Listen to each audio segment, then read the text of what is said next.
Muy buenas a todos, nuevamente con ustedes aquí Keter Ramírez y en esta oportunidad quiero hablar sobre el verdadero evangelio y he titulado este video de esa manera por una razón específica. La mayoría de los cristianos no saben cómo se conceptualiza, no saben qué es, no saben qué consiste el evangelio, la buena noticia de Jesucristo. Generalizan todo lo que está en la escritura, todo lo que está en la Biblia y llaman a eso evangelio. Por ejemplo, ellos piensan que cuando salen a la calle le dicen a la gente que Jesús sanó un leproso, que Jesús levantó un paralítico, que Jesús resucitó un muerto, que Jesús habló del amor, habló del perdón, habló de que a Dios no le gustan los divorcios, habló de las leyes morales, habló de las leyes espirituales, habló del amor, habló de la resurrección de los muertos en el día final. Ellos piensan que todas esas cosas son el evangelio. Habló del fin del mundo, habló de la escatología, de que se levantaría nación contra nación, reino contra reino, cosas que son ciertamente importantes, cosas que son ciertamente verdaderas, pero no hay que confundir eso con el evangelio, porque eso no es el evangelio. Hablar del evangelio no se trata sobre hablar de Jesús, de cualquier tema de Jesús. Ciertamente, para hablar del evangelio tienes que hablar de Jesucristo, pero no es cualquier cosa con respecto a Jesucristo, no es cualquier cosa que Jesucristo haya dicho, no es cualquier cosa de la Escritura, es un tema específico de la Escritura y hoy vamos a abordar lo que significa ese tema, porque entonces la gente sale a la calle, predican cosas que ciertamente son importantes, pero no son el Evangelio, y esto va dirigido más que todo para las personas que pretenden emprender un ministerio evangelístico, que pretenden evangelizar en las calles, que pretenden evangelizar familiares, personas, seres queridos. Tienes que saber lo que es el evangelio. Ciertamente es verdad que si tú eres un pescador de almas, tú puedes pescar con cualquier otro tema. Por ejemplo, una persona tiene un problema financiero, tiene un problema de salud, tiene un problema emocional. Entonces tú miras, en la palabra está la solución a esto, la palabra dice esto, esto. La persona siente como esa atracción hacia la palabra, empieza a leer más la palabra y tú puedes explicarle el evangelio. Pero ojo, no confundir el evangelio con otros temas de la Biblia, porque ciertamente la Biblia es un libro que aborda muchos temas o casi todos los temas importantes con respecto al hombre, con respecto a la mujer, con respecto a la humanidad, pero el tema más importante entre todos esos muchos temas que abarca es el evangelio y de eso vamos a hablar hoy. ¿Por qué la gente confunde el evangelio? Bueno, hay un solo versículo en toda la escritura, en todo el Nuevo Testamento, en toda la Biblia, que nos conceptualiza lo que es el evangelio. Solamente uno te dice lo que es evangelio. Ya Jesús hablaba del evangelio en Mateo, Marcos, Lucas y Juan, pero no definió lo que es el evangelio. Quiere decir que estaba en proceso para él explicarlo porque no lo iban a entender del todo o habían personas que ya lo entendían, ciertamente. No sabemos exactamente cuál era la teología que tenían los judíos de la época en espera del Mesías. Al parecer no era una teología en la cual ellos estaban esperando al Salvador del alma. Cuando Jesús habla con Nicodemo y le dice, es necesario nacer de nuevo, Nicodemo queda todo confundido y le pregunta, ¿es necesario que entre nuevamente al vientre de mi madre y nacer nuevamente? Y Jesús le dice, no. Jesús le explica que es necesario que nazca de agua y de espíritu. Nicodemo estaba todo confundido y Jesús le dice, ¿eres tú maestro de Israel y no sabes esto? ¿Por qué Jesús le dice a él que es maestro de Israel y no sabes esto? O sea, ¿qué era lo que él tenía que saber? Ellos obviamente estaban esperando un Mesías que los liberara del yugo romano. No estaban esperando un Mesías que los resucitara espiritualmente, porque ellos no sabían, muchos de ellos, siendo un maestros de la ley, siendo un estudiosos de la escritura, no sabían que estaban muertos espiritualmente. ¿Por qué? Tenemos que remontarnos al principio, cuando Adán y Eva pecaron. Adán y Eva, antes del pecado, podían interactuar con Dios, tenían comunión con Dios. El propósito, uno de los propósitos principales por los cuales por el cual el hombre fue creado, fue para tener comunión con Dios. Ahora, para tener comunión con Dios es necesario estar vivo espiritualmente. Entonces, ¿qué es lo que sucede cuando Adán y Eva pecan? Que mueren espiritualmente. Entonces, como murieron espiritualmente, les es necesario nacer de nuevo, pero no de la carne ya nacimos, les es necesario nacer de nuevo del espíritu. Entonces, ellos no estaban esperando un Mesías que los hiciera nacer de nuevo, que los salvara. Ellos estaban esperando un Mesías que terrenalmente les diera el poder que el reino de Israel tenía en la época de David, en la época de Salomón. estaban esperando un Mesías que los liberara del yugo romano, pero no estaban esperando un Mesías que los salvara. Entonces, como ellos no estaban esperando eso, podemos asumir que la teología que tenían los judíos de la época con respecto a la espera del Mesías no era la de un salvador, sino la de un guerrero, la de un David, un libertador. Y por tanto, no sabemos, creemos que posiblemente los judíos de la época de Jesús no entendían lo que era el Evangelio, y por eso Jesús estaba como que explicando de poquito a poquito, dando pedacito a pedacito, porque iba a llegar el momento en el cual lo iban a entender. Por eso es que ellos no entendían cuando Él les decía que era necesario que el Hijo del Hombre muriera y resucitara al tercer día. Ellos no entendían cuando, la palabra lo dice, que ellos no entendían cuando Él les hablaba todo esto.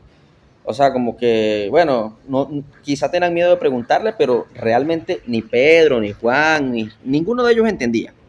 Pero hay un versículo que está escrito por la mano del apóstol Pablo, inspirado por el Espíritu Santo, que es 1 Corintios 15, y es el único texto bíblico en el cual se explica clara, concisa y de una manera segura lo que es el Evangelio.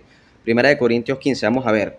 Además os declaro, hermanos, el evangelio que os he predicado. Aquí lo dice, este es el evangelio, no es otro. No es que Jesús sanó a un enfermo, no es que Jesús resucitó, no es que Jesús habló de la ley moral, no es que Jesús habló de lo que a Dios le agrada, lo que Dios no le agrada. Aquí lo dice, el evangelio que os he predicado, el cual también recibisteis, en el cual también perseveráis, por el cual asimismo, si retenéis la palabra que os he predicado, sois salvos, si no creísteis en vano. Es importante analizar ciertas cosas que están escritas aquí.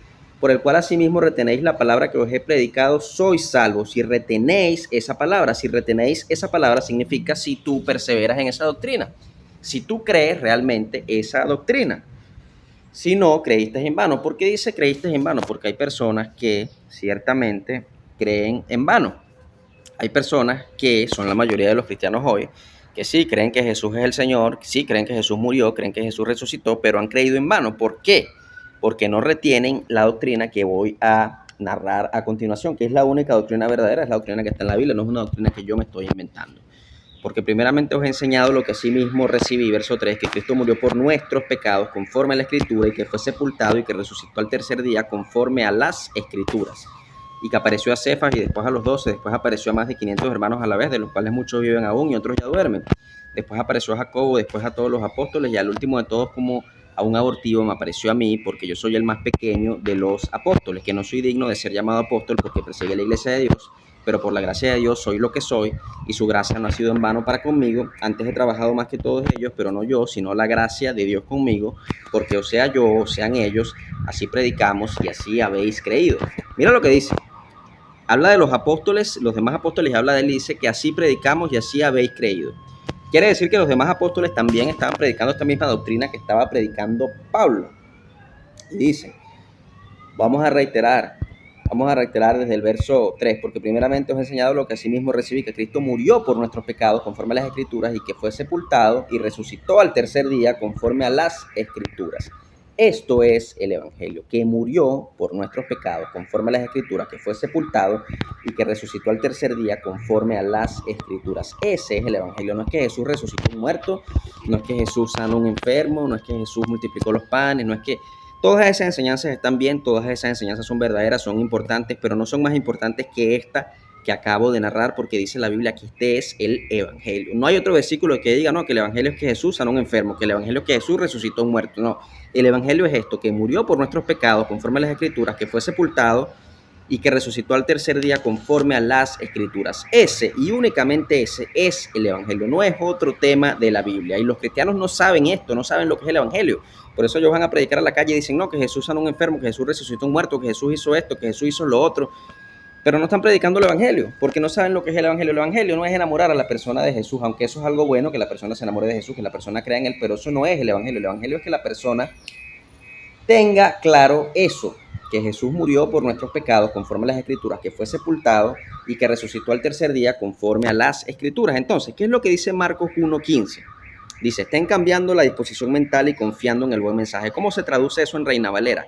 Arrepentíos y creed el Evangelio. ¿Qué es arrepentimiento? Vamos a Hechos 17:30 al 31. Pero Dios, habiendo pasado por alto los tiempos de esta ignorancia, ahora manda a todos los hombres en todo lugar a que se arrepientan, por cuanto ha establecido un día en el cual juzgará al mundo con justicia por aquel varón a quien designó, dando fe a todos con haberle levantado de los muertos. Es un mandamiento. Marcos 1:15 y Hechos 17 del 30 al 31.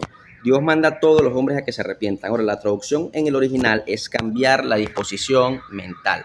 Metanoia, cambio de mente, cambio de disposición mental. ¿Qué quiere decir? Reconocimiento de nuestra propia condición de pecado. No significa dejar de pecar, porque es imposible que dejes de pecar. O sea, tú puedes contenerte, tú puedes guardar santidad, pero en algún punto vas a pecar. ¿Qué es lo que dice la parábola del fariseo y el publicano?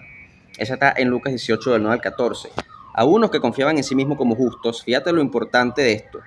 Tienes que tener cuidado, no confiar en ti mismo como justos. Confiaban en sí mismos como justos y menospreciaban a los otros. Dijo también esta parábola: dos hombres subieron al templo a orar. Uno era fariseo y el otro publicano. El fariseo, puesto en pie, oraba consigo mismo de esta manera: Dios, te doy gracias porque no soy como los otros hombres, ladrones, injustos, adúlteros, ni aun como este publicano. Ayuno 2 veces a la semana y doy diezmo de todo lo que gano. Mas el publicano, estando lejos, no quería ni aun alzar los ojos al cielo, sino que se golpeaba el pecho diciendo: Dios, sé propicio a mí, pecador. Os digo que este descendió a su casa justificado antes que el otro, porque cualquiera que se enaltece será humillado y el que se humilla será enaltecido. Este es el cambio de disposición mental, el reconocimiento de la propia condición de pecado. No es dejar de pecar, porque es imposible. Tarde o temprano cualquiera se va a dar cuenta que es imposible dejar de pecar, por más que ores todos los días, por más que ayunes, por más que leas la Biblia todos los días. En algún momento pecas, puedes pecar hasta con el pensamiento. Sin embargo, ¿qué es lo que se ha enseñado toda la vida en las iglesias cristianas evangélicas? Que arrepentimiento es dejar de pecar. Cosa que ni los que enseñan eso pueden hacer, porque en algún momento pecan. Entonces ellos quieren promediar los pecados y evaluar la salvación de los otros con respecto a que si este peca mucho, que si este peca poco, que si este pecó con el pensamiento, eso no importa, te vas al cielo, pero si aquel pecó con adulterio, no, aquel se va al infierno. Quieren promediar los pecados como si ellos fueran Dios, y solamente a Dios le corresponde lo que es sopesar los pecados. Sin embargo, Él sabe que siempre vamos a pecar, por lo tanto envía a su Hijo perfecto a morir por todos nuestros pecados para que nosotros tengamos esa deuda con Él pagada a través de su Hijo Jesucristo. Hebreos 10, 26, 31 dice: porque si pecaremos voluntariamente después de haber recibido el conocimiento de la verdad, ya no queda más sacrificio por los pecados, sino una horrenda expectación de juicio y de hervor de fuego que ha de devorar a los adversarios. El que viola la ley de Moisés por el testimonio de 2 o 3 muere irremisiblemente. ¿Cuánto mayor castigo pensáis que merecerá el que pisoteare al Hijo de Dios y tuviera por inmunda la sangre del pacto en la cual fue santificado y hiciera frente al Espíritu de gracia? Pues conocemos al que dijo: mía es la venganza, yo daré el pago, dice el Señor. Y otra vez el Señor juzgará a su pueblo. Horrenda cosa es caer en manos del Dios vivo. Utilizan este versículo de Hebreos para decir que la salvación se puede perder si tú empiezas a pecar de manera deliberada. Pero yo te pregunto, ¿qué pecado no es deliberado? Todo pecado es deliberado. Una persona que dice una mentira sabe que es mentira y sabe que es pecado y aún así lo hace. Todos los pecados que tú cometes son deliberados. Entonces, después de haber recibido el conocimiento de la verdad, no es igual haber sido transformado por la verdad. Recibir el conocimiento de la verdad significa una persona que ya se le predicó el evangelio, mas no quiere decir que lo haya creído y que haya sido transformado por él mismo y que haya sido salvo. Una persona puede predicarse el evangelio y puede no creer. Este versículo está orientado a las personas que se les ha predicado pero no han creído verdaderamente. Entonces a esas personas les espera una horrenda expectación de juicio y de borde de fuego que ha de devorar a los adversarios. ¿Por qué? Porque son adversarios y no creen. Entonces dice que el que viola la ley de Moisés por el testimonio de 2 o 3 testigos muere irreversiblemente. ¿Cuánto mayor castigo pensáis que merecerá el que pisoteara al Hijo de Dios y tuviera por inmunda la sangre del pacto en la cual fue santificado? ¿Por qué dice esto? Porque cuando Él murió lo hizo por toda la humanidad. Cuando Él santificó, santificó a toda la humanidad. Entonces, ¿qué es lo que sucede? Que a pesar de que tú ya has sido santificado por el sacrificio de Cristo, tú eliges si lo agarras o no lo agarras, tú eliges si lo aceptas o no lo aceptas. ¿A través de qué? A través de cumplir las 2 demandas que ya mencioné en Marcos 1:15. Estás cambiando la disposición mental y confiando en el buen mensaje. Si tú cumples con esas 2 demandas, esa santificación se hace efectiva. Si no, estás teniendo por inmunda la sangre del pacto, el pacto en el cual Él quiere incluir a toda la humanidad, tanto a judíos como a gentiles. Pero tú puedes rechazar eso si tú no crees. Entonces estás teniendo por inmunda la sangre del pacto y estás haciendo afrenta al Espíritu de gracia. Y conocemos al que dijo: mía es la venganza, yo daré el pago, dice el Señor. Y otra vez el Señor juzgará a su pueblo. Bueno, esto está orientado, porque es la carta de los hebreos, a judíos. Horrenda cosa es caer en manos del Dios vivo. ¿Por qué? Porque ellos querían dejar el sacrificio de Cristo, dejar de creer que el sacrificio de Cristo era suficiente y querían seguir haciendo sus sacrificios de animales en el templo. Entonces, bueno, o crees en una cosa o crees en la otra. O crees que eres santificado por el sacrificio de Cristo o crees que eres santificado por matar machos cabríos, por matar animales, pero no puedes estar jugando con las 2 cosas. Porque si crees en Cristo completamente. Si crees en el sacrificio de animales, como los judíos de hoy día que quieren sacrificar animales y quieren construir un templo para eso, entonces no crees en Cristo. Y por eso es que se da esa advertencia, pero no está hablando de una persona que fue salvo y perdió su salvación. Eso es imposible. Si tú eres salvo no puedes perder tu salvación. Entonces hay una confusión con respecto a eso. Pero el tema principal de este video es reconocer lo que es el Evangelio. El Evangelio es lo que ya mencioné en 1 Corintios 15:3. El hecho de que Cristo murió por nuestros pecados conforme a las Escrituras, como lo dice Isaías, fue sepultado y resucitó el tercer día conforme a las Escrituras. Ese es el Evangelio. ¿Tú quieres predicar en la calle? Predica eso. La muerte y resurrección de Cristo. Ese es el Evangelio, no es otra cosa. No es el portarse bien, no es cumplir los 10 mandamientos, no es que le seas fiel a tu esposa, no es que hagas buenas obras, no es que... Todas esas cosas son importantes, todas esas cosas son buenas, pero lo que es el Evangelio es la muerte y resurrección de Jesucristo, no es otra cosa. Si tú estás enseñando otra cosa y dices que eso es Evangelio, estás enseñando un Evangelio falso, y eso es anatema, dice la palabra. Entonces enseña el verdadero Evangelio, entiende lo que es el verdadero Evangelio y enseña lo que es el verdadero Evangelio y predica el verdadero Evangelio. Muchas gracias, nos vemos en un próximo video. Hasta pronto. Paz a todos.